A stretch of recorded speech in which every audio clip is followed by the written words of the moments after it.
अवामी आवाज़ media group तरफां जेका ॾियारो मल्हायो वञे 1 डिसंबर उन सिलसिले में पूरे थरपारकर ज़िले में तैयारियूं जेके ज़ोर ऐं शोर सां जारी आहिनि। ऑक्सफोर्ड पब्लिक स्कूल इस्लाम कोट में हिन वक़्तु जेका तक़रीब मुनक़द कई वई आहे। असां उन्हनि ॿारनि ऐं उस्तादनि सां ॻाल्हि ॿोल कंदासीं त हू सकाफ़ती ॾियारे खे कीअं मल्हाइनि था ऐं हू छा था चवनि। ॿारनि जी भरपूर तैयारी आहे।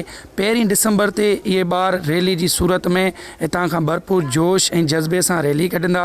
असां इहो वचन था कयूं त असां 1 डिसंबर ते गॾिजी सभु रैली में शिरकत कंदा। सिंधी सकाफ़त जी तहज़ीब क़दीम हुजण जो सबूत मोहन जे दिले मां मिले थो।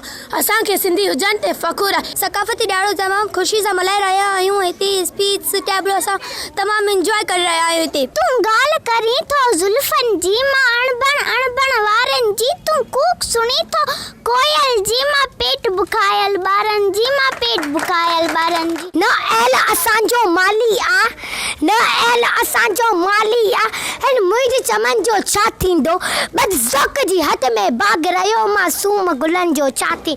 ऐं वचन कनि पिया त सकाफ़त जो ॾींहुं जेका असां पंहिंजी ईद क़ौमी ईद वांगुरु मल्हाईंदासीं। गाज़ी बजीर, अवामी आवाज़ TV न्यूज़, इस्लाम कोट। विज़िट कयो अवामी आवाज़ मीडिया ग्रुप जी वेबसाइट awamiawaz.pk।